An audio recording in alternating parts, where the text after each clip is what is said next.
Hey, so my name is Craig from Flying Wheels and welcome to my Flying Wheels YouTube channel. I'm starting this video right where I ended my previous video. This is my lemon of a car, my 2014 Nissan Sentra that I'm bringing to a dealer auction to try to sell. Are we gonna make money? Are we gonna lose money today? I bought it at this auction. I kind of like on a whim raised my hand because I heard a cheap price on a 70,000 mile Nissan Sentra. It's a bummer, it's a dud. It was a nasty, disgusting, one of the worst repossession cars I've ever owned. And we kind of brought it to life, like we put lipstick on a pig, and I'm gonna bring it back to the auction today. It's tax refund season, it's busy, prices are high. Are we gonna make money? Are we gonna lose money? I also have a 2014 Nissan Sentra we're running through today. What will we buy at the end of the day? Let's go look around the auction and see what we make on this 2019 Nissan Sentra at a dealer only auction. My name is Craig from Flying Wheels. Let's get going.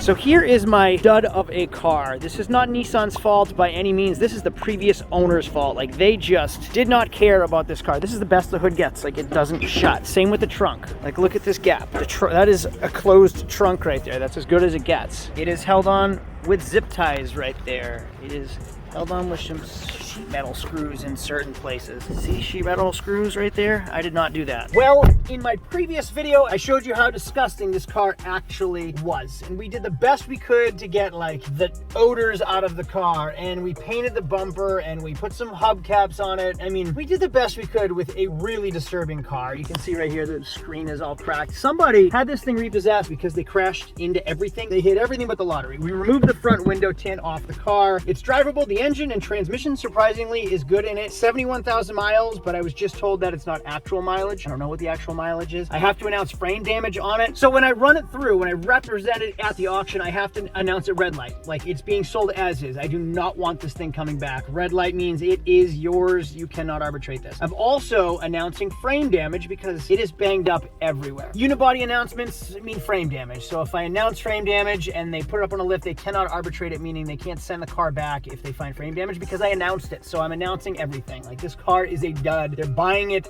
the way it is. Caveat emptor, right? Buyer beware. So the auction policies, like, it's under 10 years old, it's under 70,000 miles, it should be green light, meaning the auction will warranty it for 5 days. But if I make any announcements, I can cover myself. I don't want this car coming back to me. I don't want to sell it to somebody. I don't have the skills or the time to put into this car to fix it. It is just way beyond repair for me. I also have a 2014 Nissan Sentra that I'm going to run through today to see if we can make some money on either. I'm thinking we're going to lose on both of them. If we win on one and we lose on the other, then that's kind of a win. If we win on both, probably not, but prices are high today. I don't really know. Speaking of how much I hate Nissans and how much they've gone downhill, this is a 2014 Nissan Pathfinder Platinum. Like, this is the best model that they make for Nissan Pathfinders.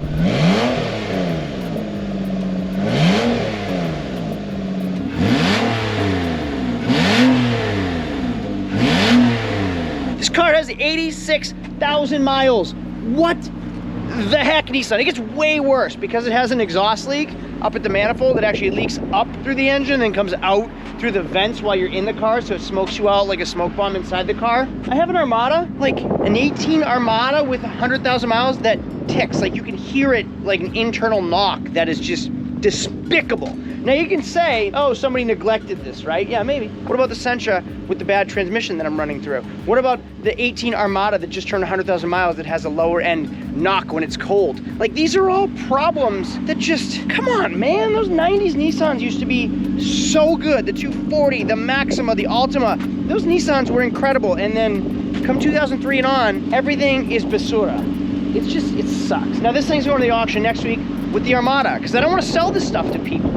So it's just a real bummer for me. All right, low tire pressure, which is a perfect example of what I want to show you right now. I have a big industrial compressor in my shop. I have airlines, the airline doesn't reach. I have a portable tank. I can fill up the tank, bring it out to my car. You can hand pump a bike tire if you want to hand pump a bike tire. It's all a lot of work. I do this. So in my trucks, I keep a couple things. I keep a jump pack, I keep a scan tool, and I keep my Fantic tire inflator. This is a portable tire inflator. I've shown you guys this in multiple videos before. It is incredible when this package opens. Hang on, slow motion. All right, check this out. Lithium ion battery. You can inflate car tires, motorcycle tires, e-bikes, you can bicycles, basketballs, whatever. You can do it all with this. And because it's lithium ion, it holds a charge forever. And the best thing, I can set it and forget it. So like if I want 40 pounds of pressure, I set it to 40 pounds, I plug it in, I walk away, I set it, forget it, and my tire's inflated at 40 pounds. So let's inflate this tire real quick. Okay, now that you get a good look at my crotch, you can see this just screws into the top. I recommend everybody have one of these because who the heck wants to wheel a damn air compressor out to your car? I have one of these in my wife's car. I swear, it's the truth. Turn it on to power right here. It lights up. The preset's already at 35 PSI.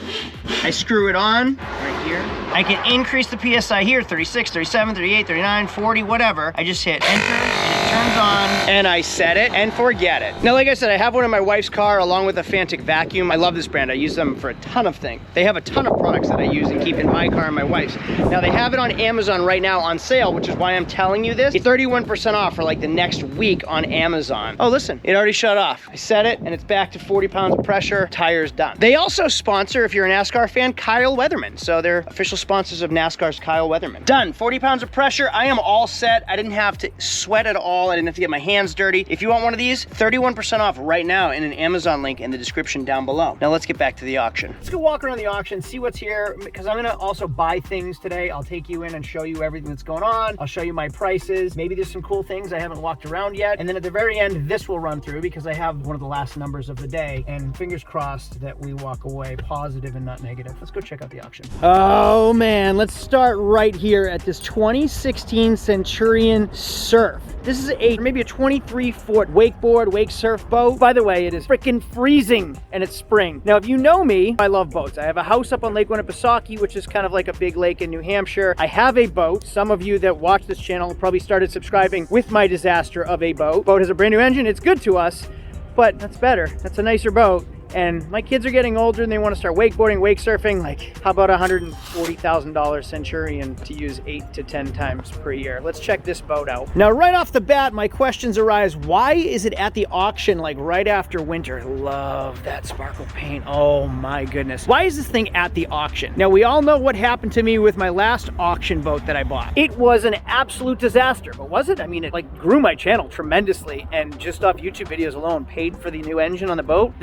Could it be another headache disaster that will be entertaining for you and not for me? Now, the problem with it being at auction, I can't hear it run, I can't hear it start, I can't test drive it. Check out that through hull exhaust, and then, yeah, this thing is so cool. All right, let's go inside of it. Wow, the vinyl is immaculate. Speakers everywhere, cup holders everywhere. What do? We drink and we listen to music on the boat. Except for the captain. The captain does not drink. Go here. Does this open up for storage? Yes, it does. Tons of storage in there. There's your amplifier. Check this out. Factory subwoofer in front of the captain's chair. But even better than that, yeah, that's heated seats, tablet display, full tower, speakers on both sides. This boat is nasty. Now, I know for a fact they want $85,000 for it, which I don't need to be spending $85,000 in Joe Biden's economy right now. I know that's going to upset some people that I even said that. Let's go keep looking. Now, here's the other thing. Yes, I'm wearing a hood because I did not prepare for winter weather in the middle of spring. Here's the other thing. I'm going to Florida in like 3 weeks. I'm bringing my Cobra down to Barrett-Jackson, so I'm thinking I'm going to drive it down with a 2-wheel drive, something like I can sell down there while I'm down there. I'm having a family vacation a week after that, so I'm going to drive down, leave the car there, and fly home, and then fly down with my family and have a car there that I can use all week instead of having to rent a car, and then I'm going to sell it at auction when I leave. Like, I'll just leave it at the auction, and they'll sell it for me down there to see if I can make a profit. It'll save me on a rental car, it'll save me on shipping a car down, and it'll kind of make some cool videos along the way. So I'm on the hunt for a 2-wheel drive, like SUV that I can fit my family and that could tow my Cobra, but we don't really have a lot of 2-wheel drives in New Hampshire. It is no longer plow season, so what I like to do with these is buy trucks with plows, remove the entire plow setup, the plow, the frame, the harness, keep it for next fall, sell the truck, and then sell the plow separately next fall. I'll make money twice on these. Here is a hidden gem that nobody even thinks about anymore. This is a 2006 Chrysler 300. They made a Chrysler 300C with a Hemi, and these things are short money now, so you can buy these with a Hemi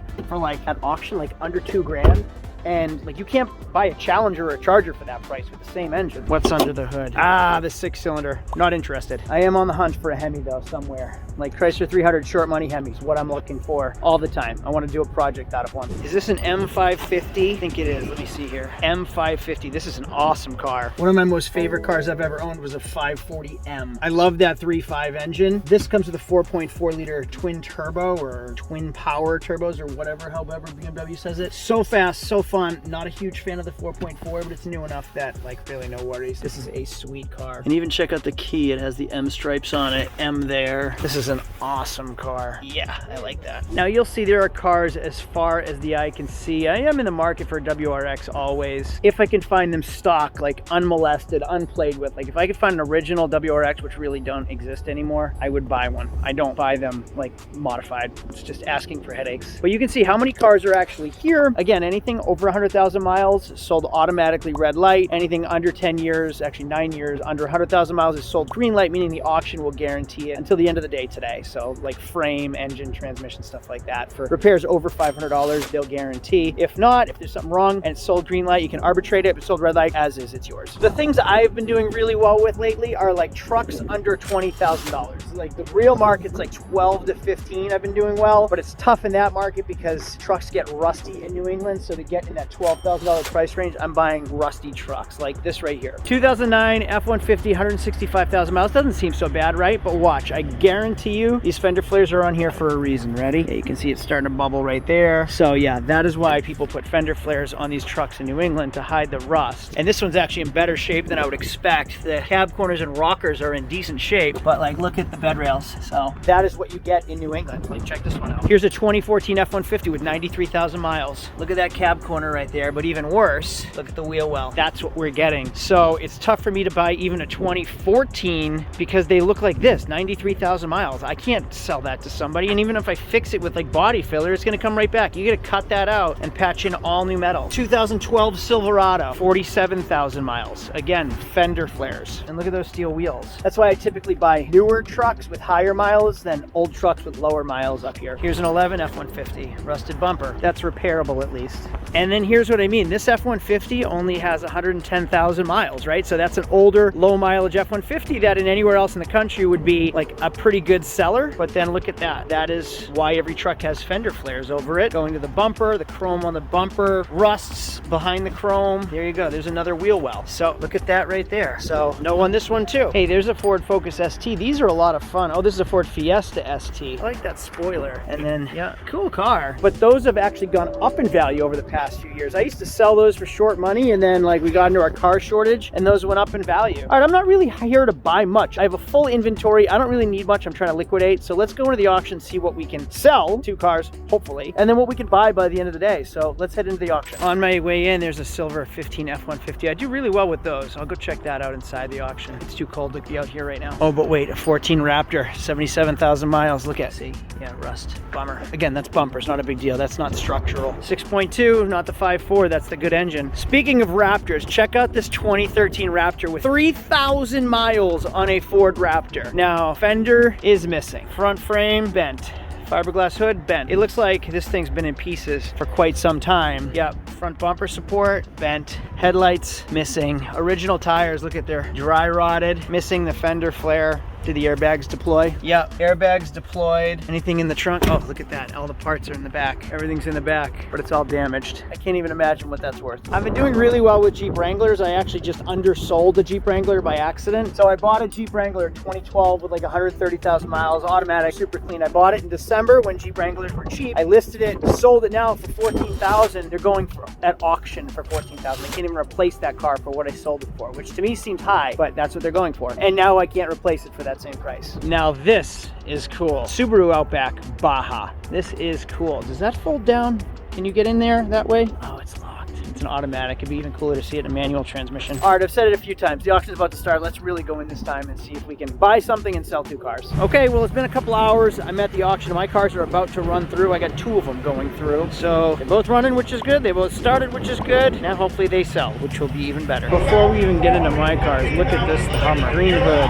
green center caps, Hummer down the side. That is ugly. What was someone thinking? All right, here we go. Sentra's up. Will it sell? 42 mark. We're gonna sell it. 42.3. Sold 4,200. 47.7. Guys, good looking off. Guys, it's red light. Area, but it's going to give you a minute at 38. 3,700. Sell it. Sell it.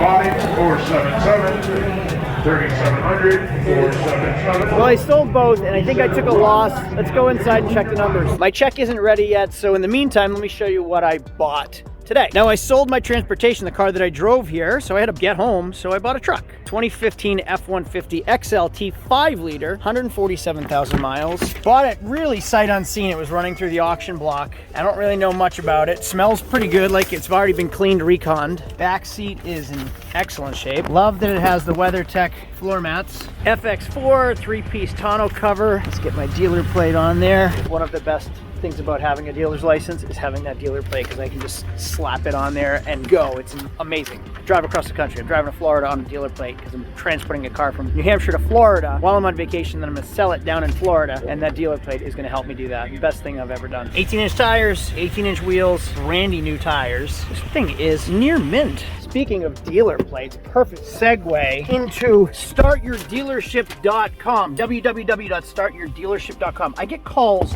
all the time from people like, Craig, I want to learn how to start my own car dealership. I want to get my dealer's license. I want to go to the auction. How do I do it? Please don't call me. I get way too many calls. I would love to dedicate as much time as I can to you guys. I just don't have the time to do it. So I created a program that teaches you how to do everything. I mean, from the very, very basics, not just like you can Google how to get your own dealer's license. This is like the intricacies. How does the dealer desk work? How does financing work? How do floor plans work? How does like subprime financing? Where do you find your first location? Where do you get your insurance and your boss? So many things. How like the details of the auction behind the scenes and arbitrating cars so you don't get burned. So many things. You ever want to learn how to do it? www.startyourdealership.com. It is amazing. Link like right down below somewhere. All right, you guys know the game. Will it start? And that looks pretty cool. What's great is this is the 5-liter Coyote, so I didn't hear that timing chain rattle when I started the car. No check engine lights, 147,000 miles. This car is super clean and has a current inspection sticker. Now here's the cool thing. Craig, why did you buy a car with 147,000 miles? Well, I live in New England. New England like rusty. If I bought a older vehicle with lower miles, let me start over.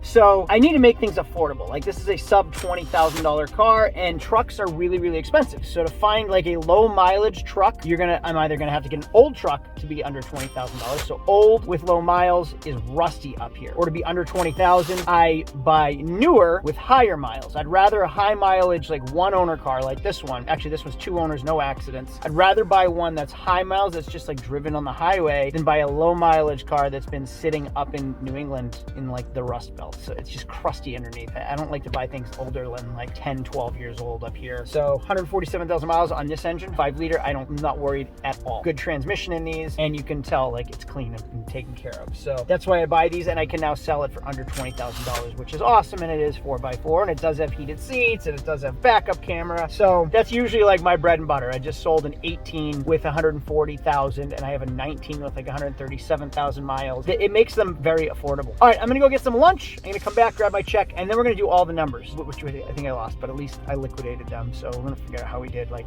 probably in the next clip. A few moments later. Well, lunch is over and the numbers are in, and so are my 2 checks. I'm gonna go through the numbers with you to see how we actually did on these 2 cars. Now I had a 2014 Nissan Sentra as well as a 2019 Nissan Sentra. Both are cars I don't want to sell to anybody. So we bring them back to the auction to liquidate for the cash. I sell them both red light, and then somebody else can take care of the issues, and then they can resell them. I just don't have the time to do it. So with the 2014 Nissan Sentra that was here at the auction. Now that car, I did tires and I did a battery before I realized it had issues that I didn't want to deal with. I actually put on a different set of wheels, so I now have a set of Nissan Sentra wheels with brand new tires, and I put on a different set of wheels with hubcaps. I also put in the original battery and returned the new battery. So those are wiped out clean. Like those didn't cost me any money. So all in on the 14 Nissan Sentra, I had a total invested of $4,050. Now in this check, they rolled in the auction fees for both cars. So this check I cleared for $4,045 with all auction fees. Now that leaves a total of negative $5 on the 2014 Nissan Sentra, meaning I lost $5 after all auction fees to sell both cars. Now the 2019 Nissan Sentra, I had not much into that besides some sweat equity, like our time to clean it and detail it and everything, so like a day's worth of labor. And then the black paint that we painted the bumper with, I already had that paint in stock, so that didn't cost us anything either. We got a check today for $3,630, meaning we made $180 on the 2019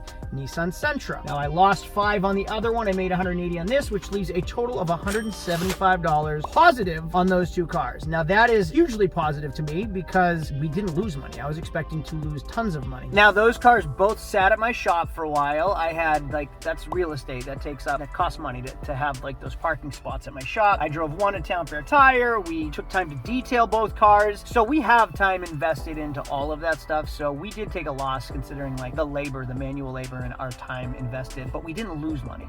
So I consider that a win. Like, we cashed out, it's gone, headache's gone, I can move on to the next car. We bought a nice F-150 while we were here today. I'll make money on this one, and you know, whatever. We didn't lose a ton of money on those two cars. So that is how the auction works. That is how we did on two cars. Sometimes you win, sometimes you lose. I consider this a win today. So if it was entertaining or educational for you, thumbs ups are always appreciated. If you have not subscribed yet, make sure to subscribe down below. Thanks for watching.